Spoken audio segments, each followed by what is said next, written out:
Avec l'eau à la bouche, j'essaye de démystifier l'univers du vin, souvent trop complexe, en allant partager la vie d'un vigneron pour finalement mettre un visage sur un domaine et sur une région viticole. Dans cet épisode, je vous partage l'échange que j'ai eu avec David lors de ma semaine passée en Champagne chez Cédric Mousset. David Fèvre est un vigneron installé à Belleval-sous-Châtillon, un village situé en bordure de la vallée de la Marne. Le domaine a été créé par son grand-père Robert en 1953. David s'installe au domaine en 2000 et en 2017, il quitte le modèle de la cave coopérative pour vinifier lui-même ses vins. J'ai voulu rencontrer David pour en apprendre un petit peu plus sur la personnalité de Cédric. Eux deux sont de très bons amis de longue date. En plus de son amitié avec Cédric, David m'a parlé de sa nouvelle expérience en tant que vinificateur, des derniers millésimes où il a eu beaucoup de pertes et du nouveau millésime à venir, à l'heure où nous nous parlons, au mois de mai 2022. Pour information, David a réalisé des très belles vendanges en récoltant des jolis raisins et il est également très satisfait de comment se comportent ses vins à la cave. Nous, toute la vallée de la Marne, on se dit même on est un petit peu les challengers. On est un petit peu plus loin des grands crus, des premiers crus, des régions très connues, des chardonnays, etc., Côte des Blancs, etc. Donc nous, on est juste derrière, entre guillemets, en termes de notoriété, mais on est bien là et il y a quelques personnalités dans la vallée et dans Cédric, on incarne vraiment voilà, tout justement ce qu'on pense du meunier, de la générosité. Et en fait, on est juste derrière, mais on est une région très soudée, justement. Et tous ces terroirs-là, longtemps, par exemple, le meunier, nous ici à Belleval, c'est 90% de meunier même. La vallée de la Marne, voilà, je ne sais pas, je pense que c'est autour de 80%. Et même ça, longtemps, le meunier a été décrié ou mis en tout cas au second plan. Et aujourd'hui, grâce à des vignerons comme Cédric, comme par exemple Jérôme Dehour aussi à l'autre côté de la vallée, il y a Éric Taillet qui n'est pas loin non plus, à Balieu. Grâce à des vignerons comme ça, oui, on est en train de remettre en avant le meunier, remettre en avant les caractéristiques du meunier, sa générosité sur le fruit, sur l'expression. Et je crois que la vallée de la Marne, oui, est en train de faire de belles, enfin pas que des belles promesses justement. Elle est en train de réussir à faire parler d'elle à travers ses vignerons, à travers le cépage. Donc ça, c'est un tournant depuis une dizaine d'années, oui, je pense. Ouais. Et donc la vallée de la Marne, par rapport à cette dominance de meunier, cette unicité à aller vers plus de reconnaissance de l'avant, est marquée aussi par une diversité, comme tu me l'as expliqué. Les villages ont aussi leurs caractéristiques. Leur typicité, effectivement, si on prend chez Cédric, il y a beaucoup de veines d'argile verte, de la terre d'Ilite. Et nous, par exemple, on est sur un terroir un petit peu plus froid, mais qui va donner du coup de la fraîcheur sur les vins. Côté un petit peu salin, une petite sapidité qu'on a envie de reprendre. Donc chaque terroir, effectivement, a son côté particulier. Mais la clé commune, je dirais, c'est la façon un petit peu de travailler les vignes. C'est-à-dire d'aller rechercher l'expression du fruit, l'expression du meunier. C'est toute la façon de travailler les vignes qui va faire que l'expression de cette diversité des terroirs va se révéler dans les vins, justement. Oui. Donc chaque terroir, nous ici, Belleval, c'est ça, on est sur un terroir un peu encaissé, ou déjà sur l'axe de la vallée de la Marne, l'axe Épernay-Dormant. Nous, on est vraiment à l'écart, vraiment au nord, en fait, et qui plus est dans un terroir où tout autour, un petit peu en hauteur, il y a des bois qui dominent. Donc les vignes sont un petit peu encaissées, donc c'est-à-dire qu'on a des températures qui sont un petit peu plus basses, on a des sols qui ont tendance à moins se réchauffer, ça avec de l'argile, donc ça donne effectivement de la fraîcheur, cette fraîcheur sur les vins, un côté un petit peu vif, et du coup il faut aller chercher de la maturité, il faut aller chercher de la concentration sur le fruit pour justement donner cet équilibre. Ok. Ça montre un petit peu l'enjeu d'une année comme ça à suivre à la vigne jusqu'au vin réalisé. Exactement, puis tous les ans, on n'a pas du tout le même profil climatique, donc on va effectivement de temps en temps ajuster. Quand on prend les dernières années qui sont passées, là, 17, 18, 19, 20, 21, enfin, des années complètement différentes au niveau du climat. Et du coup, la donne, elle change un petit peu. Voilà. Ouais. Il y a des curseurs ajustés dans les vignes pour déjà appréhender la vendange qui ne se passe jamais du coup de la même façon, c'est clair. Pour rebondir sur ce que tu dis là, le dernier millésime, c'est pas super bien passé par ici. Ici, non. Vraiment, particulièrement ici, effectivement, la commune, même s'il y a beaucoup de monde en conventionnel, mais c'était de l'ordre de 75% de perte de récolte, à peu près. Nous, à titre perso, puisqu'on est engagé dans une conversion, une démarche de conversion, c'était 95% de perte. Et quand je dis en fait qu'en plus on est encaissé un petit peu à l'écart de la vallée, un petit peu plus au nord, avec des bois, etc., on a subi des orages localisés en fait, sans doute à cause de la configuration un peu des vallées aussi, puisque les nuages et les orages ont resté un peu coincés par ici, et on a vécu des épisodes d'orages successifs où il y avait des cumuls de 30-40 mm en une seule fois en quelques heures. Donc effectivement, l'humidité, l'hygrométrie, elle reste là, et comme c'est un secteur un peu plus froid, un peu plus frais, entouré de bois, ça fait pas de détail, quoi. En fait, ça a du mal à sécher, quoi. Ouais. Donc le champignon se régale, lui, ça c'est clair. Là, ce dont tu me parles, c'est propre à ton village ou ouais, si on parle de Cédric, il y a eu ce phénomène aussi? Alors, Cédric, il y a eu ça aussi, puisqu'on est dans la vallée de la Marne, et effectivement, ça s'est localisé quand même dans tout le secteur.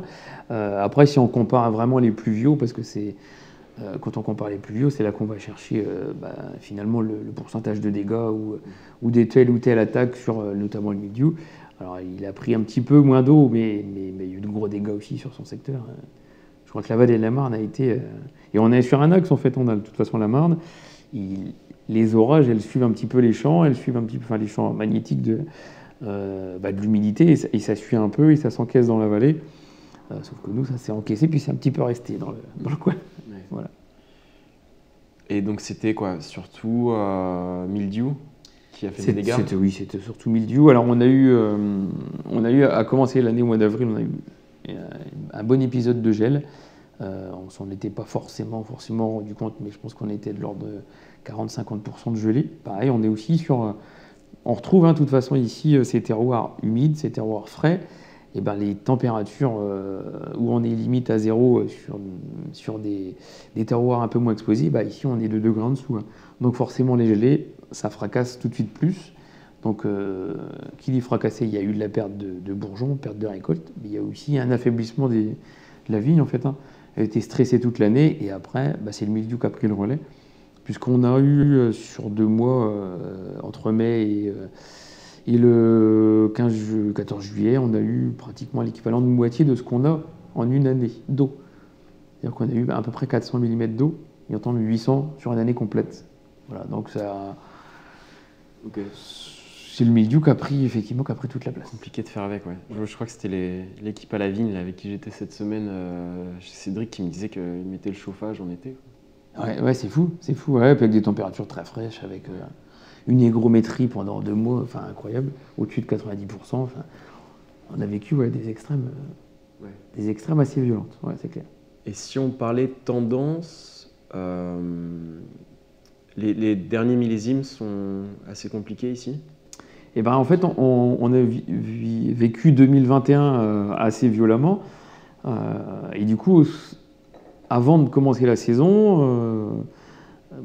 on était plutôt serein, puisque 18, 19, 20, 3 années qui se sont plutôt bien passées.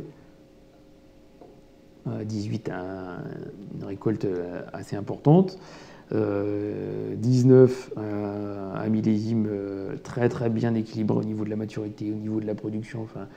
Et puis 2020, pareil, une très belle année. C'était plutôt économiquement que c'était difficile, puisqu'on nous a baissé un petit peu le rendement lié au contexte international.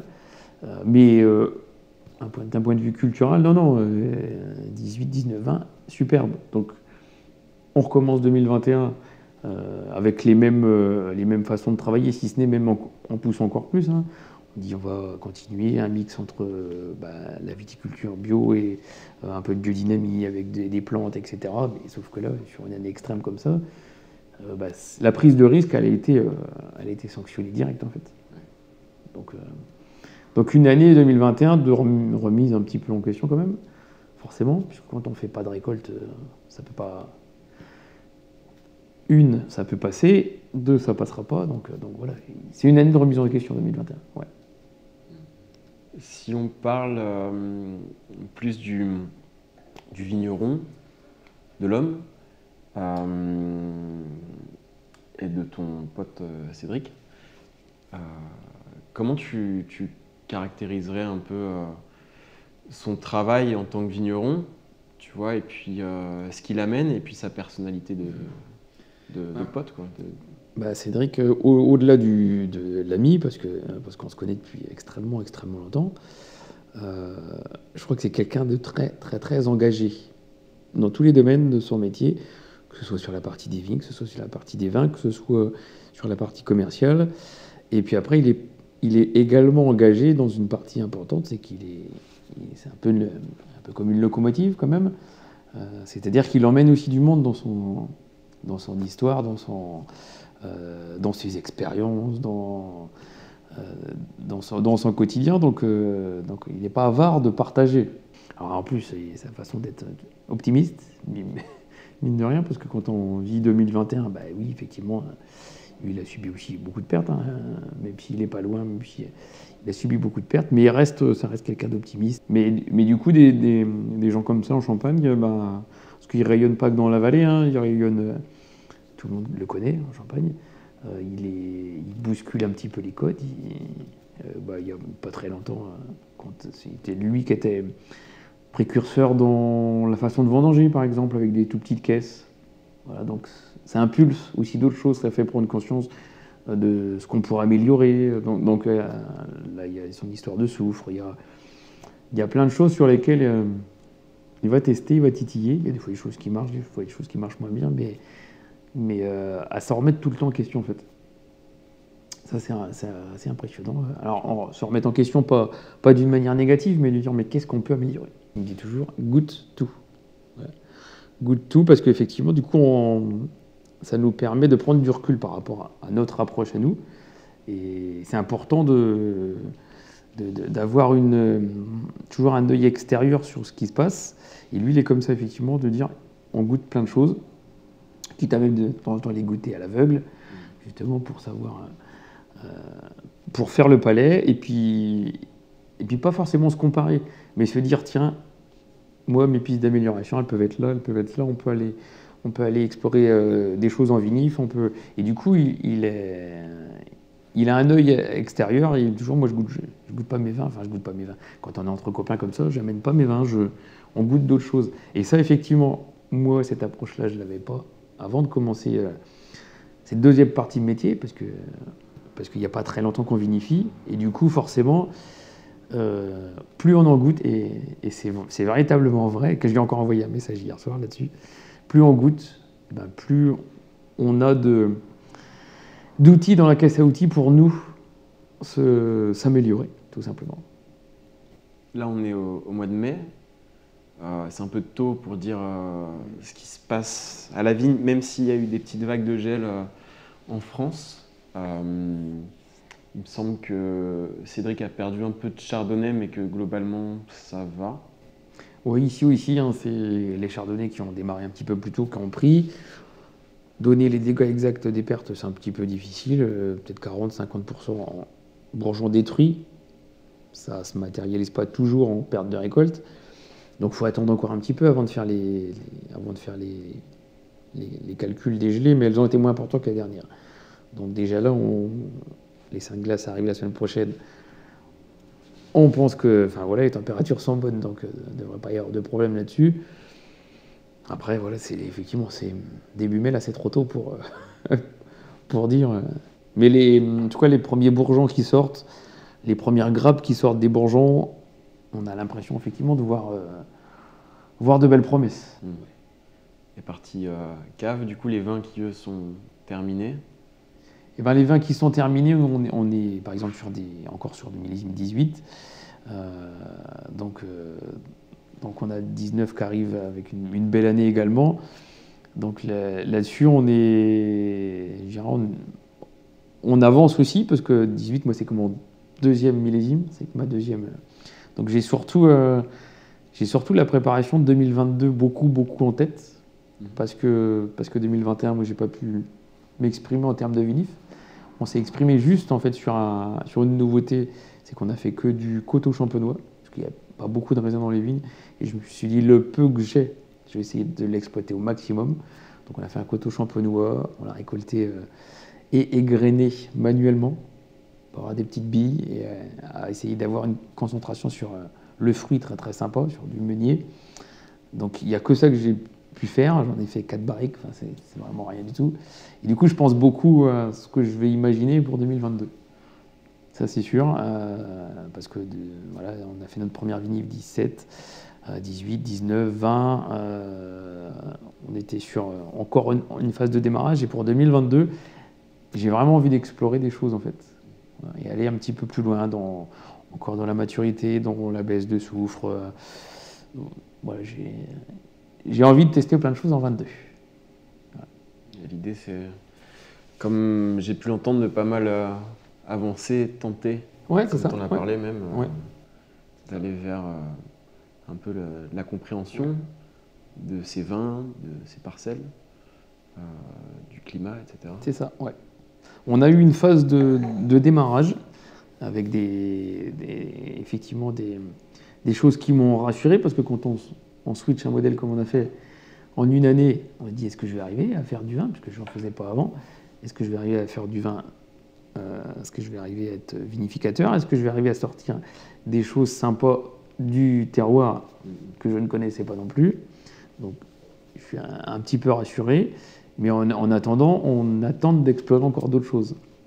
C'est ça qu'il faut avoir en ligne de mire. Et effectivement, on en revient sur le fait de découvrir et de déguster des choses. Et ben on se dit tiens, je peux essayer d'aller sur telle ou telle piste. Ouais. Donc ce qui est en cave aujourd'hui, effectivement, c'est de belles promesses, mais encore, c'est pas à moi de le dire, parce que ce sera plutôt au consommateur de venir déguster. Mais il y a deux choses, c'est envie de tester des choses et envie de surtout de rebondir par rapport à 2021. C'est un peu la revanche du vigneron. Ah carrément, oui carrément. Je trouve qu'il y a quelque chose qui est assez complexe dans le métier de vigneron, c'est le rapport au temps. Au-delà, je veux dire, du temps climatique, juste le temps qui passe, ouais. Tu vois, dans le sens où, par exemple, quand tu travailles sur tes pieds de vigne, tu répètes des gestes, 800, je ne sais pas combien de fois la journée, etc. etc. Et à l'inverse de ça, donc, si on dézoome un petit peu plus, du coup, ça fait qu'il y a des activités qui évoluent, comme tu le dis, sur l'année, mais qui se répètent d'une année à l'autre.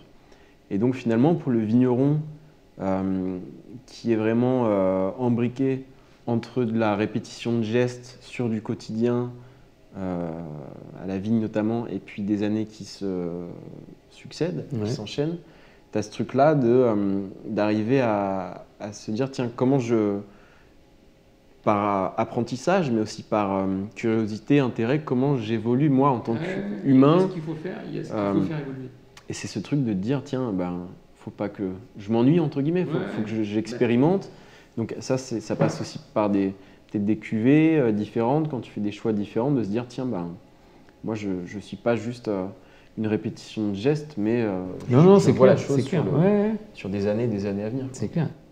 C'est clair, il y a ce qu'il faut faire au quotidien pour mettre tout en ordre de marche, mais le quotidien, il faut le faire évoluer tout le temps en fait. Il faut essayer de... Alors c'est pas s'améliorer, c'est essayer de pousser un petit peu plus les curseurs, essayer de dire tiens ça on le fait bouger, ça peut nous donner ça c'est... Mais du coup ce qui est complexe, c'est effectivement cette notion de temps, parce que on peut évoluer en fait et sur la vigne, et sur le vin, et sur le commerce, et sur du matériel, et sur machin. Il y a des pistes, il y en a plein, donc lesquelles on choisit, c'est pas toujours évident. Donc, et puis des fois, il faut être patient, c'est-à-dire que ce qu'on va bouger là, effectivement, une bouteille, elle sort 3 ans après, quoi. Donc ce qu'on bouge là, ça va prendre du temps. Et quand on parle de ce qu'on bouge, alors on en parle En plus, à des dégustateurs, on en parle à des pros, on en parle à des clients, on en parle. Donc ils sont en appétence pour ça. Je dis, par contre, il faut attendre 3 ans. Et c'est ça qu'effectivement, c'est un éternel recommencement, mais dans l'exploration de plein de choses. Donc il faut arriver à garder le cap quand même. Il y a des moments. Parce qu'en plus, quand au milieu de tout ça, il y a une année, comme l'année dernière, une année un peu blanche, il y a des nuits qui sont pas... on se dit, mince, j'essaye de faire des efforts, j'essaye d'avancer, et puis là, je suis pas récompensé. Là. Et puis c'est tranchant en plus, une année comme l'année dernière, à tous les niveaux, c'est la désillusion totale en fait. Ça reste un mélange d'échecs, un mélange de prise de risque, un mélange de... Il y a un peu tout, en fait, Et puis après, voilà, on a passé un hiver à remettre des choses en question. Et puis là, l'année, elle repart. On est content qu'elle reparte et on est content de dire, allez, hop, on se retrousse les manches et là, on est parti. Et on va tout faire pour avoir un millésime sympa, Et ouais, la notion de temps, elle est...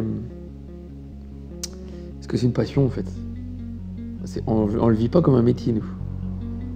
Donc, et une passion, c'est bien, mais il faut pas se laisser déborder, quoi. On a envie de faire plein de choses, en fait.